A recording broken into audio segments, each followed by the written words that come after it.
හෙක්ටයාරයක් වගා කරලා ලක්ෂ 14ක් ගන්න පුළුවන් වගාවක් සම්බන්ධව තමයි මම අද කතා කරන්නේ.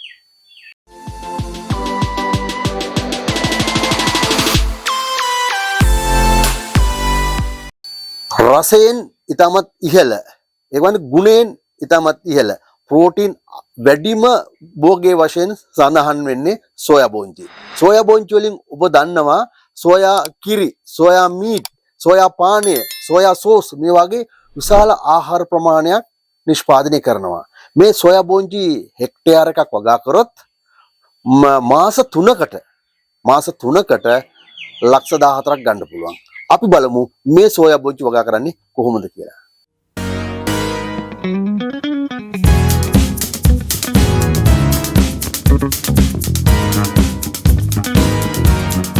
අපි දන්නවා ඕනෑම වගාවක් මේ හෙක්ටයාර් ප්‍රමාණය වගා කරලා මෙච්චරක් ගන්න පුළුවන් කිව්වට අපි දැනගන්න ඕනේ ඒක නිවැරදිව කෘෂි තාක්ෂණය අනුව වගා කරලා තමයි අපිට ඉලක්කයට යන්න පුළුවන්. නැත්නම් හැමෝම ඔය කියන විදිහට අට බීජ ටිකක් පැලයක් හැදුවා කියලා ඒ නිෂ්පාදනය ගන්න බෑ. ඒ නිසා නියම ක්‍රමවේදයට වගා කරලා භෝග සනීපාරක්ෂක කටයුතු නියමාකාරයට කරලා ඒ පිළිවෙත් ටික හරියට කරොත් තමයි අපේ ඉලක්කයට යන්න පුළුවන්. එහෙනම් සෝයා බෝංචිත් එහෙම තමයි. අපි මේ ලක්ෂ 14ක් ගන්න සෝයා බෝංචි වගාවේ කාලේ සාමාන්‍ය දවස් 85ත් 90ක්. ඒ කියන්නේ මාස 3ක් දල වශයෙන් මාස 3ක කාලයකදී අපිට අවසන් ගන්න පුළුවන්. සෝයා බෝංචි වගාව නිවැරදිව කරොත් තමයි අපිට හෙක්ටයාරකින් ලක්ෂ 14ක් ගන්න පුළුවන්. සාමාන්‍ය වෙළඳ පොලේ සිල්ලර ගන්නවා නම් සෝයා බෝංචි කිලෝ එකක් රුපියල් 1200ක් 1300ක් විතර යනවා. තොග බිල දල වශයෙන් රුපියල් 700 800 තොග බිලක් තියෙනවා. ඒ නිසා සෝයා බෝංචි වගා කරොත් වර්ධින්නේ හොඳ ඉහළ අස්වැන්නක් ගන්න පුළුවන්. ඒ නිසා අපි බලමු මේ සෝයා බෝංචි වගා කරන්නේ කොහොමද කියලා. සාමාන්‍යයෙන් අනිත් භෝග වගා කරන ක්‍රමයටම තමයි ඉස්සෙල්ලාම බිම් සැකසීම ඉතාමත් වැදගත්. වල් මර්ධනය කරලා ඊට පස්සේ ඩිස් නගුලකින් බිම පෙරලලා ඊට පස්සේ කොකු නගුලකින් බිම සකස් කරගෙන නැත්නම් පස් සුනී කරගෙන කැට පොඩි කරගෙන අපි බිම සකස් කරගන්න ඕන වගා කිරීමට අවශ්‍යතාවය අනුව. එතකොට ඒ විදිහට අපි හදාගත්තට පස්සේ තමයි අපි පැල නැත්නම් බීජ දාන්නේ. අපි බීජ තමයි හිටවන්නේ. එතකොට සාමාන්‍යයෙන් සෝයා බෝංචි වගා කරන්න ඉතාමත් හොඳ ප්‍රදේශ තමයි වියලි කලාපේ සහ අතරමැදි කලාපේ. සාර්ථකව වගාවක ප්‍රතිඵලයක් ගන්න පුළුවන් වියලි කලාපේ සහ අතරමැදි කලාපේ සෝයා බෝංචි වගා කරලා. සාමාන්‍ය සෝයා බෝංචි හේන් වගාව නැත්නම් ගොඩ භෝගයක් වශයෙන් වගා කරන්නත් පුළුවන් ජල සම්පාදනය යටතේ. ඒ වගේම කුඹුරු වලත් ගොඩ කුඹුරු වල යල් කන්නේදී මේ සෝයා බෝංචි සාර්ථක වගා කරන්න පුළුවන්. එහෙනම් අපි හොයලා බලමු හෙක්ටයාරයකට සෝයා බෝංචි කොච්චරක් ඕනේද කියලා. සාමාන්‍ය හෙක්ටයාරයකට සෝයා බෝංචි කිලෝ 50ක් අවශ්‍ය වෙනවා. හොඳ බීජ කිලෝ 50ක් අවශ්‍ය වෙනවා. සාමාන්‍යයෙන් මේ ප්‍රමාණය හෙක්ටයාරක හොඳටම ප්‍රමාණවත්. එතකොට මේ සඳහා බීජ වර්ග මොනවද තියෙන්නේ? නැත්නම් ප්‍රභේද මොනවද කියලා අපි හොයලා බැලුවොත් ප්‍රභේද තියෙනවා වර්ග 3ක් අපිට තියෙනවා කෘෂිකර්ම දෙපාර්තමේන්තුවේ නිර්දේශ කරපු. එකක් තමයි BP1 කියන ප්‍රභේදය. ඊට පස්සේ තියෙනවා PM13 කියලා ප්‍රභේදයක්. ඊට පස්සේ තියෙනවා MISB කියලා කියලා ප්‍රභේදය. MISB1 මේ ප්‍රභේද තුන තමයි කෘෂිකර්ම දෙපාර්තමේන්තුවෙන් ඔබට හඳුන්වලා දීලා තියෙන නිර්දේශ කරලා තියෙන මේ වර්ග තුනෙන් අපිට ඕන එකක් හදන්න පුළුවන්. දල වශයෙන් හෙක්ටයාරයකට කිලෝ 1700ට 2100 දක්වාම පරාසයකට අස්වැන්නක් ගන්න පුළුවන්. ඒ කියන්නේ උපරිම අස්වැන්නකට යන්න පුළුවන් නම් හෙක්ටයාරයකින් කිලෝ 2100ක් දක්වා යන්නත් පුළුවන්. හරි. එහෙනම් අපි මේ බීජ ප්‍රමාණය මේ බීජ වර්ගයෙන් අපි එකක් තෝරගෙන අපිට පුළුවන්. එතකොට අපි තව දෙකක් කල්පනා කරන්න ඕන. දැන් අපි ගිය කන්නේ බීජ හරි අපි ගන්නවා නම් සාමාන්‍යයෙන් මේ PB1 කියන එකයි MISB කියන ප්‍රභේද දෙක සාමාන්‍යයෙන් ජීව කාලේ තියෙන්නේ මාස 3ක් 4ක්. හැබැයි PM PM13 කියන ප්‍රභේදයේ මාස 7ක් 8ක් විතර ජීව කාලය තියෙනවා. අන්න ඒක අණුව තමන් තෝරගන්න ඕනේ. ඒතකොට තමයි පැලවීමේ ප්‍රතිශතය 90ක් 95ක් 100ක්ම පැලවීම එන්නේ.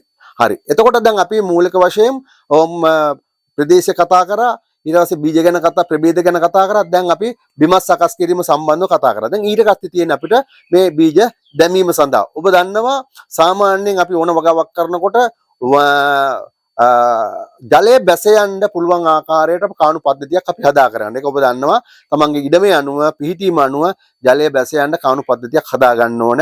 එතකොට අපිට පුළුවන් ඒ කාණු පද්ධතිය හදාගත්තෙන් පස්සේ අපිට මේ බීජ දාන්න කරන්න. එතකොට බීජ දාන පරතරය කොහොමද? සෙන්ටිමීටර් 40ක් සෙන්ටිමීටර් 40ක තමයි පේලි අතර පරතරය. පැල අතර පරතරය සෙන්ටිමීටර් 10යි. එතකොට සෙන්ටිමීටර් 10යි 40 පරතරයට අපිට වලවල් කපලා ඒවට බීජ දෙක දෙක අපිට දාන්න පුළුවන්. ඊට පස්සේ බීජ හැදුරට පස්සේ අපිට ඕනනම් දුර්වල පැලයක් තියෙනවා ඒක අයින් කරලා පැල හදන්න පුළුවන්. හොඳ පැලේ විතරක් අපිට තෝරගෙන ගන්න පුළුවන්. එතකොට මේ ආකාරයට අපි පැල ටික හැදුවට පස්සේ අපිට මාසයක් විතර යනකම් අපි හොඳින් ජල සම්පාදනය කළ යුතුයි. ඊට පස්සේ අපිට අපේ භෝගේ නැත්නම් අපේ වගාවේ අවශ්‍යතාවය මත නැත්නම් තෙතමනේ පවත්වා ගැනීම සඳහා අවශ්‍ය සතියකට සැරයක් හරි ජල සම්පාදනය කිරීම වැදගත්. එතකොට තමන් දැනගන්න ඕන තමන් භෝගයට අවශ්‍ය තෙතමනේ නිතරම පසේ තබාගෙන යන්න. එතකොට කොහොමද මේකට අපිට පොහොර යෙදීම? මූලික පොහොර වශයෙන් NPK මිශ්‍රණයක් අපි දානවා. එතකොට NPK මිශ්‍රණයක් කියන්නේ යූරියා, ෆොස්ෆරස්, පොටෑසියම් කියන මේ වර්ග තුන තමයි අපි දාන්නේ. එතකොට යූරියා හෙක්ටයාරයකට කිලෝ 50කුත් TSP කිලෝ 100කුත් MOP කිලෝ 75කුත් මිශ්‍රණයක් හදාගෙන අපිට ඒක හෙක්ටයාරයකට දාන්න පුළුවන්.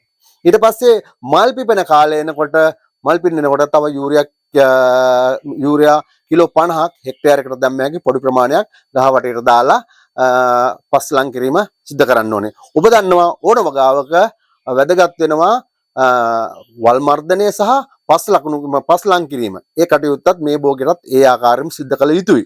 එතකොට මේ ආකාරයට අපි මේ විදිහට පැල හදලා ජල සම්පාදනය කරලා පොහොර දාලා මේක හොඳින් ලස්සනට වර්ධනය වෙලා එනවා. ඒ කියන්නේ ඊට පස්සේ මල් පිපිලා කරල් එනවා. එතකොට සාමාන්‍ය දින 85ක් 90ක් විතර ගියාම අපිට අස්වැන්න එලා ගන්න පුළුවන්. එතකොට අපි කොහොමද අස්වැන්න එලා ගන්න අපි තීරණය කරන්නේ? අපේ කරල් වලින් 185ක්ම ගුරු පාට 95ක් විතර ගුරු පාට හැරුණාට පස්සේ තමයි අපිට අස්වැන්න එලා ගන්න හැකියාව තියෙන්නේ. එතකොට අපිට පුළුවන් ඕනනම් කරල් කඩලා ගන්න. එහෙම නැත්නම් අපිට පුළුවන් ගහ පිටින්ම ගලවලා වේලෙන්න දාලා ඇට අයින් කරගන්න. කරල් පිටින් කරනවා නම් ගෝණියකට දාලා පොල්ලකින් තැළුවොත් එහෙම අපිට මේ ඇට වෙන් කරගන්න පුළුවන්.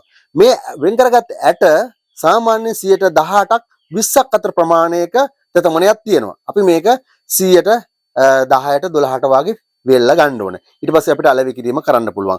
අලෙවි කිරීමට ඕන තරම් වෙළඳපොළ ඕන තරම් තියෙනවා මේ සෝයා බෝංචි වලට. ඒ වගේම අපි ගන්න බීජ ඊළඟ කණ්ඩත් අපි ගන්නවා නම් මේක 9ට විතර වේලලා අපි ගබඩා කරලා තියාගන්න ඕන ඊළඟ කන්නට සඳහා වගා කිරීම සඳහා. එතකොට මම හිතන්නේ ඊටමත් ඔබට පැහැදිලි වෙන්න ඇති. ඊටමත් සරලයි, ඊටමත් පහසුයි මේ සෝයා බෝංචි වගා කරන්න. එහෙනම් ඔබත් මේ කන්නේදී වගා කිරීමේදී සෝයා බෝංචි පිළිබඳව අවධානයක් යොමු කරලා මේ හෙක්ටයාරයක් කරලා ලක්ෂ 14ක් ගන්න පුළුවන් ක්‍රමවේදී ඔබ මං හිතන්නේ දැනුවත් වෙන්න ඇති කියලා මම විශ්වාස කරනවා.